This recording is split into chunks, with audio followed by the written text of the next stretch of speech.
Good morning. आज हम पढ़ेंगे बीएससी पार्ट फर्स्ट का paper second cell biology and genetics. इसमें हम पढ़ेंगे न्यूक्लियर ऑर्गेनाइजेशन। न्यूक्लियस केंद्रीय संगठन केंद्रक कोशिका का एक महत्वपूर्ण अंगक है। यह कोशिका द्रव्य के लगभग केंद्रीय भाग में उपस्थित रहता है। कोशिका में होने वाली सभी प्रकार की क्रियाओं का नियंत्रण करता है। ये प्रोकैरियोटिक और यूकैरियोटिक दोनों कोशिकाओं में पाया जाता है। प्रोकैरियोटिक कोशिकाओं में इसके ऊपर कोई झिल्ली या मेम्ब्रेन नहीं होती, जबकि यूकैरियोटिक कोशिकाओं में इसके ऊपर मेम्ब्रेन होती है। प्लांट्स में ये सीव ट्यूब्स में,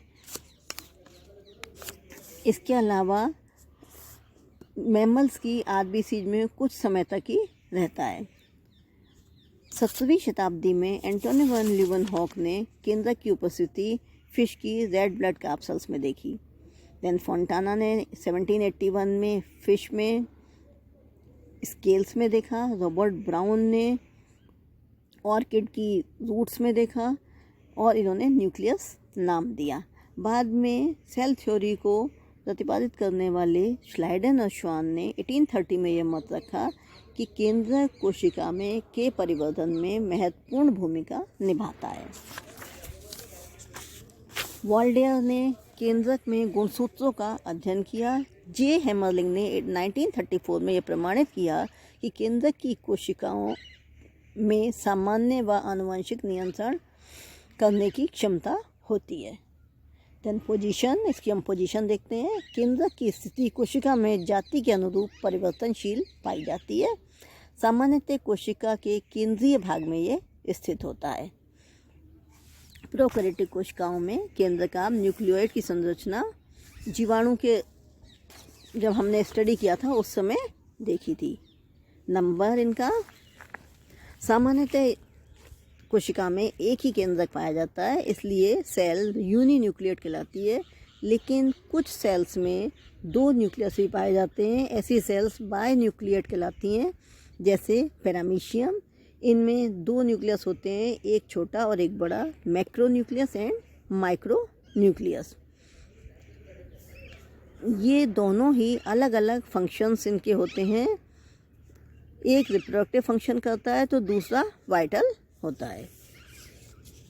देन शेप एंड साइज, केंद्रक की आकृति और आमाप कोशिका की सक्रियता एवं आंतरिक वातावरण की परिस्थितियों पर निर्भर करता है।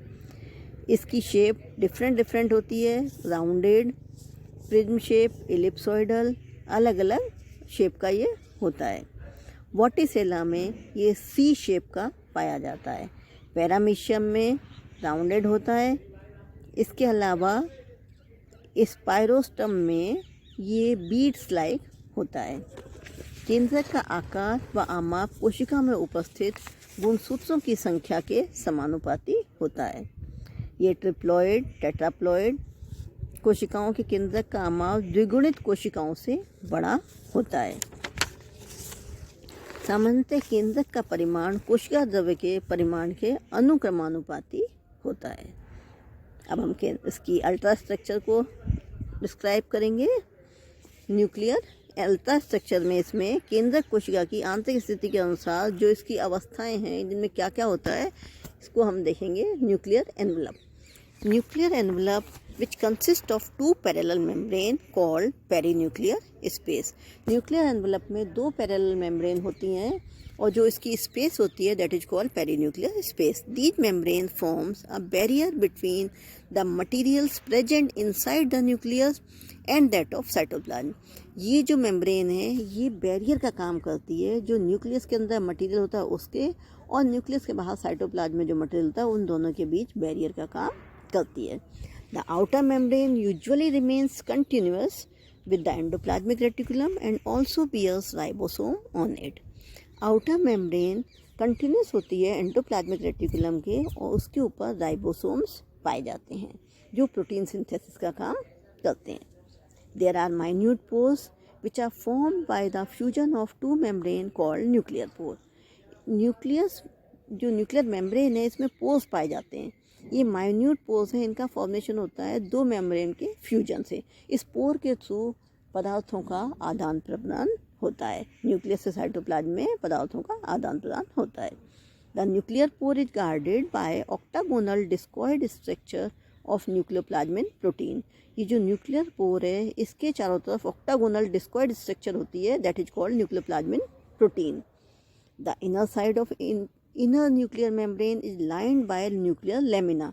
न्यूक्लियर मेम्ब्रेन की जो इनर साइड होती है इसके ऊपर एक कवरिंग होती है, that is called nuclear lamina, and this structure is formed by filament of lamin protein. और ये लेमिन प्रोटीन की बनी हुई होती है। अब हम डायग्राम देखते हैं न्यूक्लियस का। आप देखिए, जैसा कि आपको बताया कि न्यूक्लियस राउंड शेप का होता है, इसके अंदर एक राउंड शेप की स्ट्रक्चर और होती है ball like, that is called nucleolus.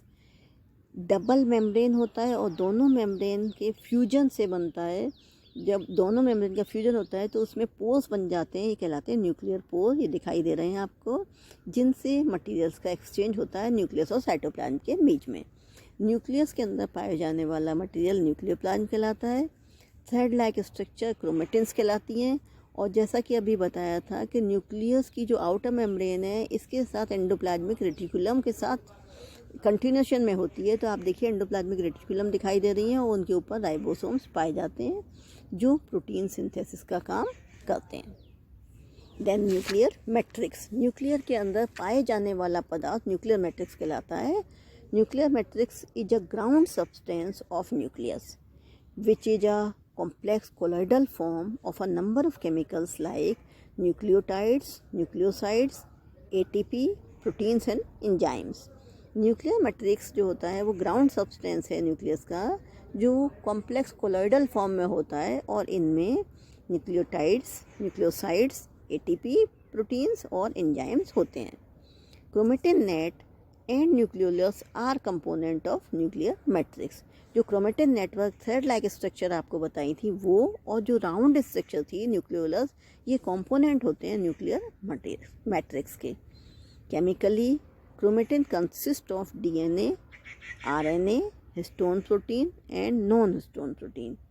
Chromatin में DNA, RNA जो बेसिक प्रोटीन होते हैं histones and non histone proteins होते हैं।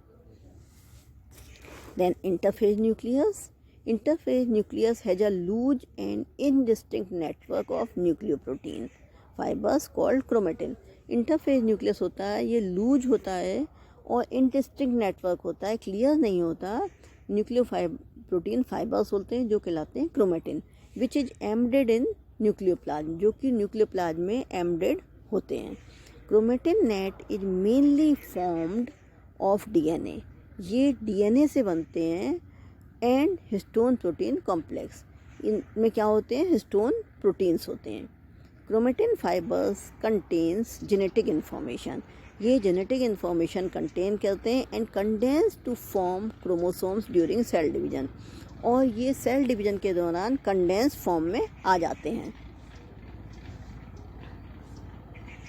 यहाँ डायग्राम देखिए आप, ये क्लियर डायग्राम दिखाई दे रहा है। राउंड स्ट्रक्चर है न्यूक्लियस, इसमें जैसा कि आपको बताया था बाहर साइटोप्लाज्म में, अंदर क्रोमेटिन मटेरियल जो DNA है। ये इंटरफेज न्यूक्लियस का डायग्राम है। तो क्रोमेटिन मटेरियल क्लियर नहीं है, बाद में कंडेंस फॉर्म में आता है। न्यूक्लियर एनवलप, आउटर और इनर मेम्ब्रेन क्लियर दिखाई दे रही हैं। मिडिल में राउंड स्ट्रक्चर न्यूक्लियोलस है, एंडोप्लाज्मिक रेटिकुलम आउटर साइड में है। जो कोलॉइडल मटेरियल है that is called nucleoplasm, and pores clear दिखाई दे रहे हैं। देन न्यूक्लियोलस, जो न्यूक्लियस के अंदर राउंडेड स्ट्रक्चर है उसके बारे में हम देखेंगे।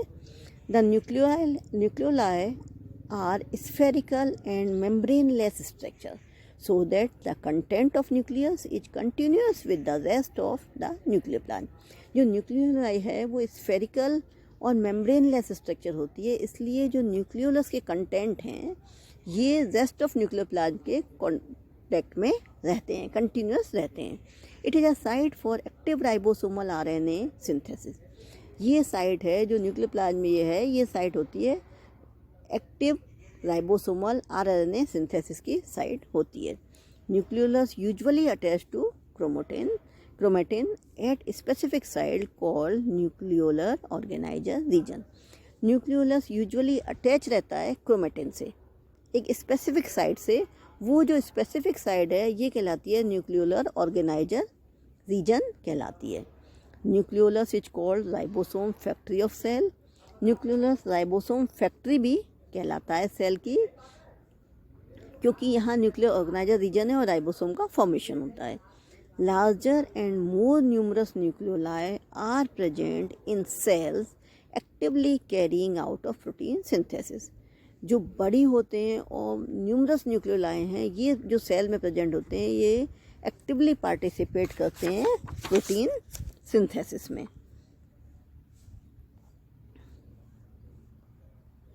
Thank you.